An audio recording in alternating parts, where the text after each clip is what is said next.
Rahat had never believed in ghosts. At 17, he considered himself a realist, grounded in logic, someone who could dismiss the whispers of superstition as mere imagination.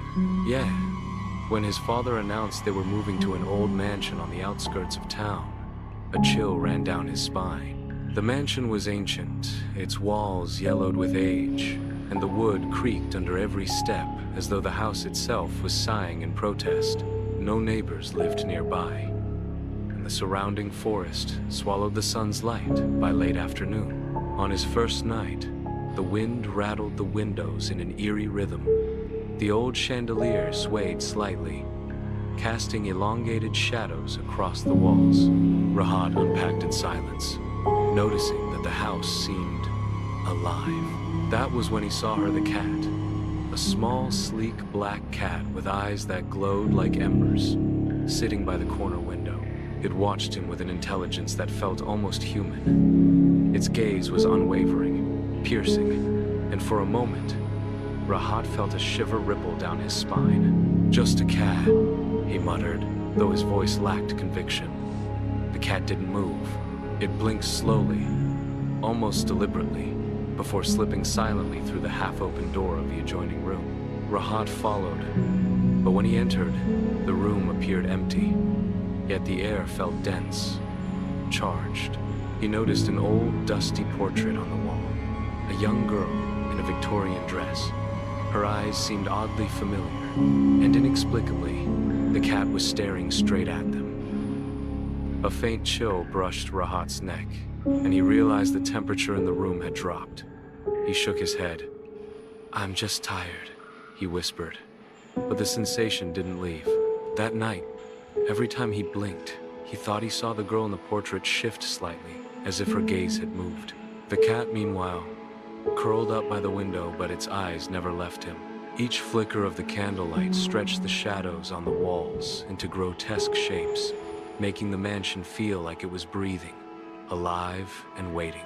Rahat tried to sleep, but sleep eluded him. At 3 in the morning, he woke to a soft, scratching sound at his door. It wasn't the wind. It wasn't the house settling. The scratching was deliberate, trembling. Rahat opened the door. The hallway was empty. Only the black cat sat at the end, tail twitching, staring at him as if it had been expecting this moment all along. Rahat felt a sense of dread wash over him. Something about this cat wasn't right. Its presence was unnatural, suffocating, and impossible to ignore. As he turned back to his room, he caught a fleeting glimpse of the girl from the portrait in the hallway, her pale face just behind the shadows. But when he blinked, she was gone. From that night onward, Rahat knew this house was different. Something was inside, watching, waiting, and he had a feeling the cat was only the beginning. The following morning, sunlight crept through the dusty curtains, bathing the room in a dull, golden haze. For a brief moment, Rahat almost convinced himself that the previous night had been a dream, just an overactive imagination brought on by exhaustion. The cat was gone, and the air felt less oppressive.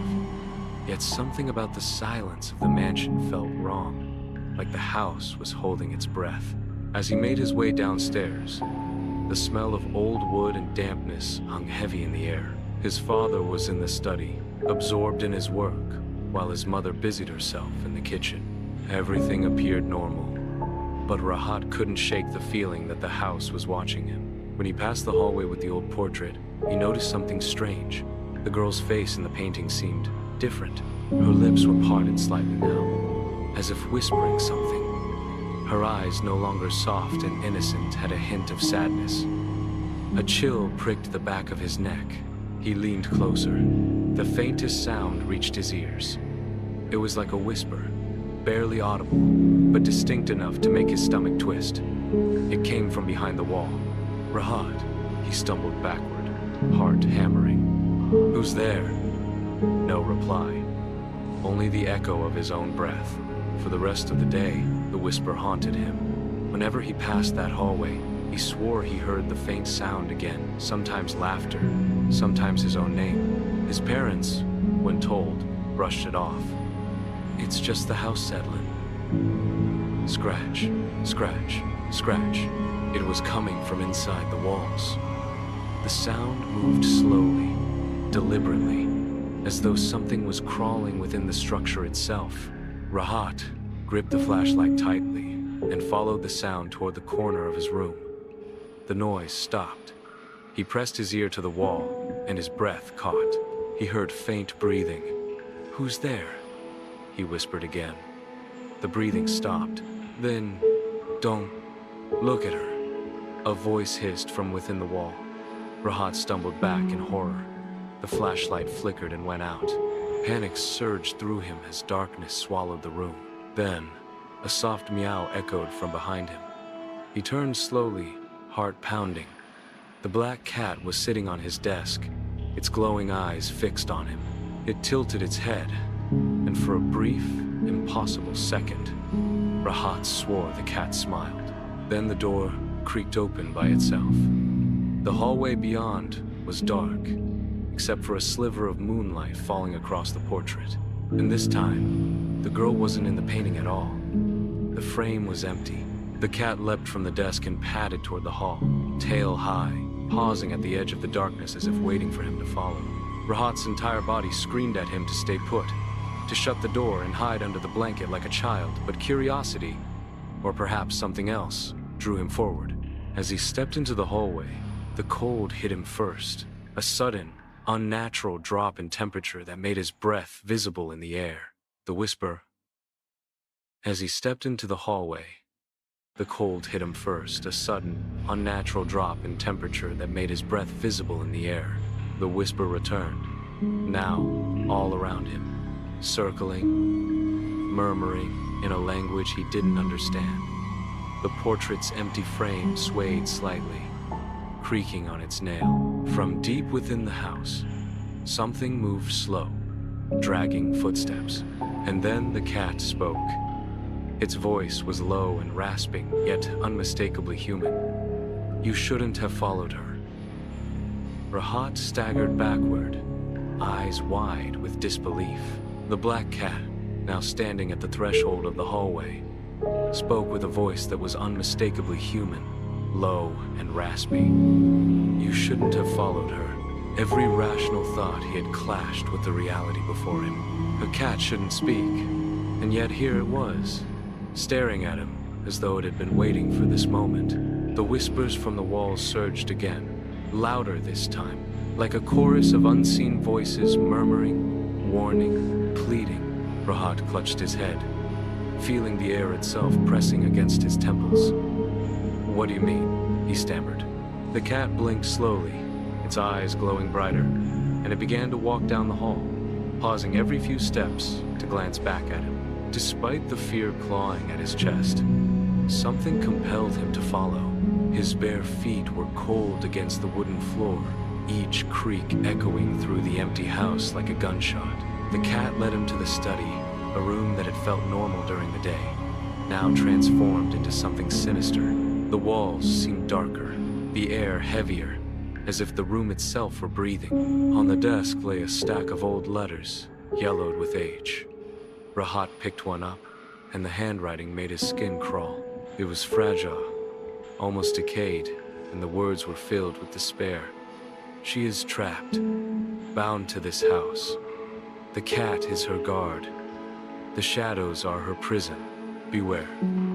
For he who looks too long will never leave." Rahat dropped the letter, his hands trembling. The black cat jumped onto the desk, its tail flicking. For the first time, it spoke more clearly, each word dripping with menace. "The girl you saw in the portrait, she is not gone. She is bound here, and I am her sentinel. Every century, someone new arrives. They see her, and some are tempted to help, but none survive." Fear clawed at Rahat's chest. He stumbled back, almost tripping over the letters scattered on the floor. A sudden crash echoed from the hallway the portrait had fallen. The frame shattered, glass cutting the wooden floor. And, in the empty space where the girl had once stared from the canvas, he saw her floating, translucent, eyes hollow yet piercing. "Help me," she whispered. voice soft, yet maddeningly hypnotic. Rahat's heart raced. His mind screamed to run, but his legs were frozen. The cat's voice sliced through the fog of fear. Do not touch her, or your soul will be bound too. She hungers for freedom, but the house will not let her go. The girl's form began to shift, stretching unnaturally, the shadows of the room twisting around her. Rahat could feel the temperature dropping, frost creeping across the wooden floor. The letters on the desk fluttered as though caught in a storm, though the air was still. Whispers grew louder, now chanting in a strange, ancient rhythm. Panic surged through him. How do I stop this? He shouted.